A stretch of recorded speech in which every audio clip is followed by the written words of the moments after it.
Bismillahirrahmanirrahim. Assalamualaikum warahmatullahi wabarakatuh.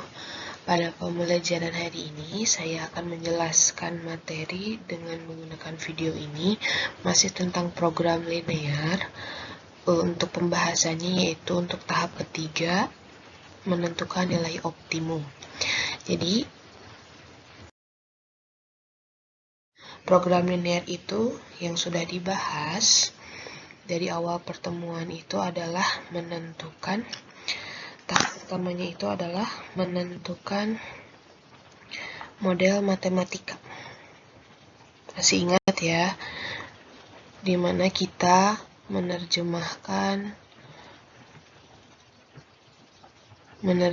soal cerita ke dalam bentuk tabel, kemudian dari bentuk tabel kita buat pertidaksamaannya dalam bentuk kendala dan fungsi objektif ya. Di sini model matematika itu ada kendala dan fungsi objektif.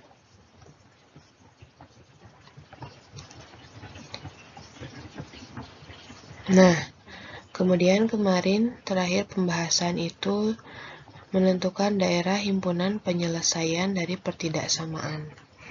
Di sini kita menggambar suatu daerah dari pertidaksamaan, yaitu dari kendala. Kita menggambar menentukan titik potong dari kendala tersebut, dibuat garis terlebih dahulu, kemudian uji titik dan pengarsiran. Kita peroleh daerah bersih itu sebagai DHP.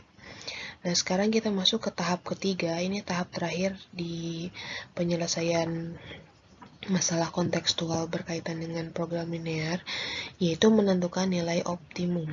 Nah, nilai optimum itu bisa berupa nilai maksimum, bisa minimum. Jadi, ini bergantung dengan konteks soal. Jadi, kalau yang ditanyakannya nilai optimum itu, jawabannya bisa yang paling besar atau yang paling kecil, tergantung apa yang diinginkan soal. Nah, saya akan membahas lagi soal yang contoh 2 ini karena tahap 3 ini adalah lanjutan dari tahap sebelumnya. Jadi, saya akan bahas lagi soal yang ini. Nah, dari soal ini kemarin kita sudah memisalkan ini adalah sebagai variabel X dan ini sepeda balap sebagai variabel Y. Nah, kemudian untuk menentukan nilai optimum itu yang kita gunakan adalah fungsi objektifnya. Maka dari itu, nah, keuntungan di sini karena yang ditanyakan adalah keuntungan maksimum, berarti keuntungan di sini akan kita gunakan sebagai fungsi tujuannya atau fungsi sasaran atau fungsi objektif ya. Jadi ada beberapa banyak istilah untuk penyebutannya. Jadi fx, y 500.000 X karena 500.000 itu untuk sepeda gunung ditambah 600.000 Y. Nah, di sini fungsi objektif itu tidak diperkecil ya, atau tidak disederhanakan lagi, jadi cukup apa adanya aja karena sering berkaitan dengan nominal uang. Maka dari itu tidak perlu diperkecil atau disederhanakan lagi ya, karena ini berupa fungsi. Nah, untuk menentukan nilai optimum kita berangkat dari DHP, daerah himpunan penyelesaian, yang sudah kemarin dibahas. Jadi kalian bisa lihat lagi videonya, pembahasan tentang proses pembuatan ini, proses menggambar DHP ini ya. Jadi ini kita peroleh dari kendala-kendala yang sudah kita tentukan di tahap pertama. Gitu. Nah, di sini untuk menentukan nilai optimum itu kita cukup perhatikan titik-titik pojok DHP-nya. Jadi kalau kalian lihat gambar ini, nah ini kan DHP daerah yang bersih ya. Nah, titik pojoknya itu ada 1, kemudian di sini 2, kemudian ini 3. Ini juga dihitung sebagai titik pojok ya. 4 di sini.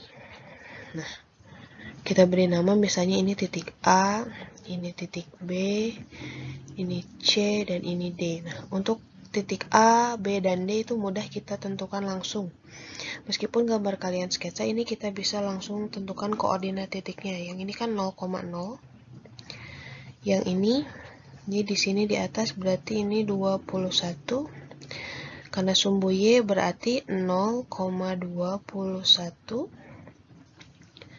Titik C ini belum bisa kita langsung tentukan. Titik D ini 25,0. Jangan tertukar ya, yang ini karena memotong sumbu X berarti 25 dulu yang disebut baru 0. Kalau yang ini karena sumbu Y berarti 0,21, jangan tertukar. Nah, untuk titik C, ketika kalian menggambarnya di diagram Cartesius atau diagram menggambarnya menggunakan aplikasi atau buku berpetak, kemudian gambarnya rapi dengan skala yang benar, maka kalian bisa langsung menentukan koordinat titik C. Namun, ketika kalian menggambar DHP-nya itu berupa sketsa, berarti kalian harus menggunakan eliminasi atau substitusi dari persamaan ini. Jadi kita nanti menggunakannya persamaan, karena titik C itu adalah perpotongan dua garis yang ini. Ya. Jadi kita gunakan eliminasi substitusi untuk menentukan koordinat titik C. Gitu. Coba cari di sini ya. Koordinat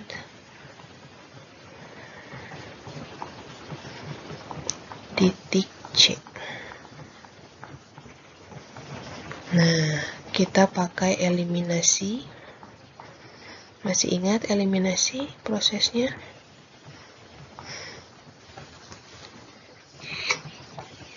Eliminasi itu kita gunakannya persamaan ya. Pakai tanda sama dengan. Kemudian ini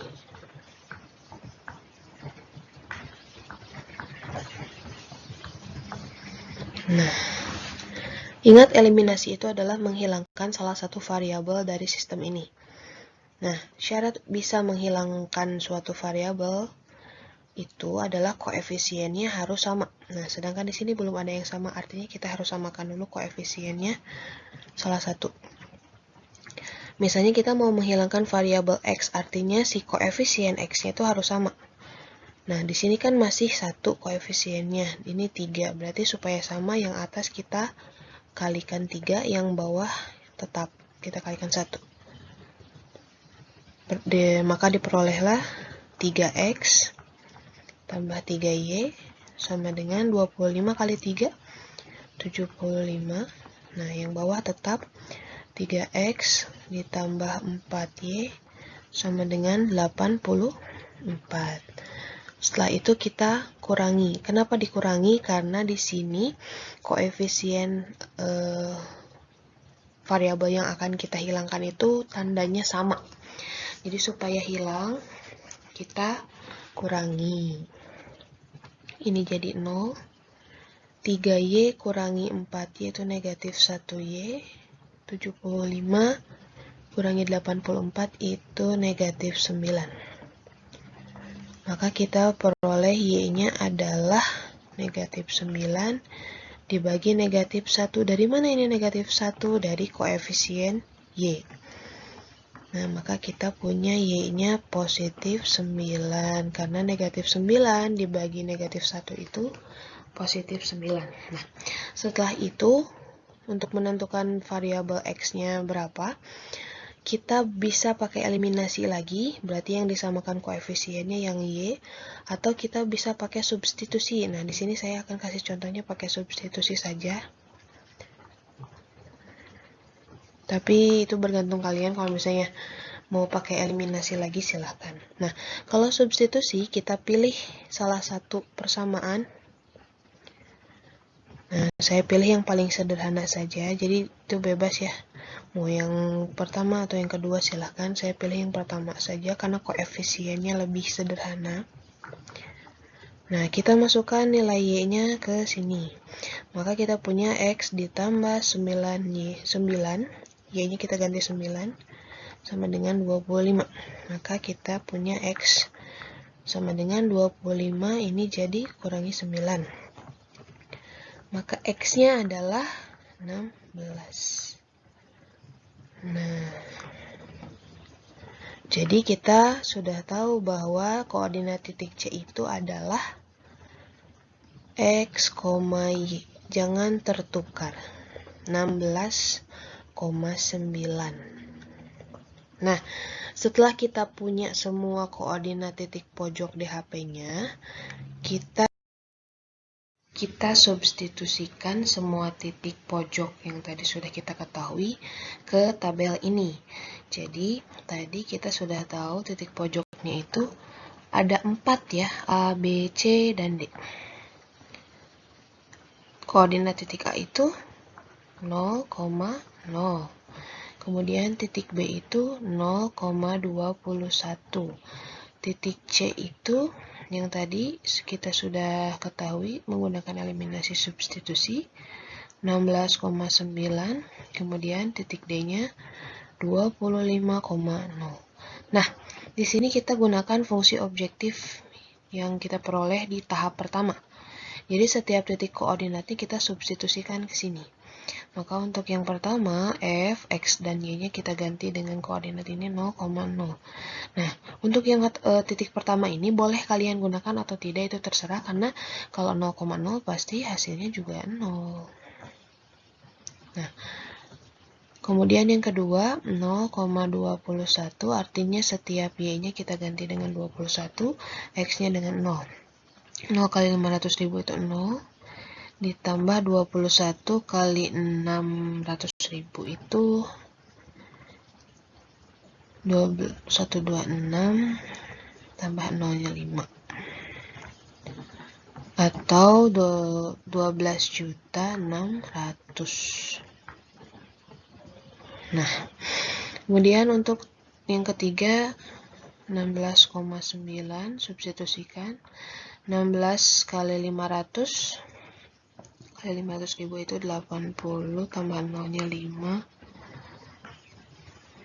Nah, 9 kali 600.000 itu 54 tambah 0,5 jadi 5.400.000 ya. Itu 8 juta ditambah 5.400.000 itu 13.400.000. Nah, yang terakhir 25,0.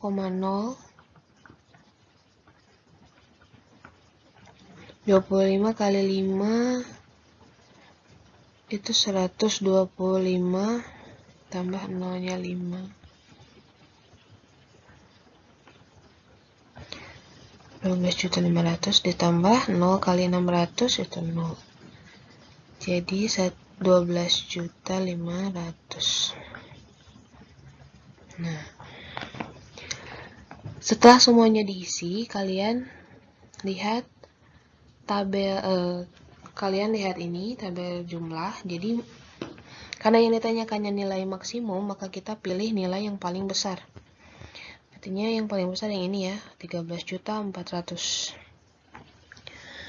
Nah, berarti nilai maksimumnya itu atau pendapatan maksimum yang dapat diperoleh oleh pedagang sepeda itu adalah 13.400.000. Nah, dengan menjual 16 apa ini? Ini X, 16X. X itu siapa? X itu adalah sepeda gunung. Kemudian Y itu adalah sepeda balap. Nah, jadi kita kembalikan lagi pemisalannya itu ke konteks ceritanya. Di akhir kalian berikan kesimpulan sesuai dengan yang kalian temukan. Nah, kesimpulannya kurang lebih seperti ini. Jadi, keuntungan yang diperoleh oleh pedagang sepeda tersebut adalah Rp13.400.000 dengan menjual 16 buah sepeda gunung dan 9 buah sepeda balap. Jadi, itu disebutkan lagi. Jadi, si X dan Y ini kita kembalikan lagi ke konteks soalnya, yaitu sepeda gunung dan sepeda balap. Seperti itu proses pengerjaannya, baru soal itu dikatakan selesai sampai kesimpulan. Nah, kalau misalnya kalian untuk latihan di rumah Melanjutkan soal yang ini, kemarin kan sudah digambar sampai DHP-nya yang sudah dikumpulkan kemarin. Jadi silahkan kalian menentukan. Di sini juga sama pertanyaannya tentang keuntungan maksimum. Nah, jadi kalian tentukan keuntungan maksimumnya dari soal cerita ini. Berangkatnya berarti dari DHP yang sudah kalian gambar kemarin. Jangan lupa untuk titik potong 2 garisnya berarti kita pakai metode eliminasi substitusi untuk menentukan koordinat titik potongnya. Ya. Silakan dikerjakan ini, kemudian nanti dikumpulkannya via Moodle. Jadi nanti kalian upload di sana tugas untuk yang ini ya. Dan soal-soal yang ada di modul program linear untuk kegiatan belajar yang ketiga itu ada 5 soal pilihan ganda, silahkan kalian kerjakan sebagai latihan di rumah ya. Nanti ketika ada kesempatan tatap muka, ketika sekolah sudah boleh untuk melakukan tatap muka, latihan-latihan yang ada di modul tersebut dikumpulkan. Jadi tolong dikerjakan dengan baik, catatannya ditulis dengan rapi, sudah punya buku terpisah, buku matematika umum yang terpisah ya, jadi jangan nyatatnya di mana saja. Nanti ketika tatap muka, semua itu dikumpulkan dan saya cek proses belajar kalian di rumah. Kalau ada pertanyaan atau ingin ada sesuatu yang belum dipahami, silahkan kalian tanyakan. Boleh WhatsApp saya secara pribadi atau misalnya mau chat diskusi di grup, silahkan. Saya tunggu tugasnya. Segera dikerjakan seperti biasa, batasnya sampai pukul 4 sore hari ini. Atau misalnya kalian ada kendala apapun, silahkan kabari saya secara langsung ya. Terima kasih atas perhatiannya, semoga materi ini bisa kalian pahami dengan baik dan kalian mengerjakan latihannya dengan tepat ya. Terima kasih, assalamualaikum warahmatullahi wabarakatuh.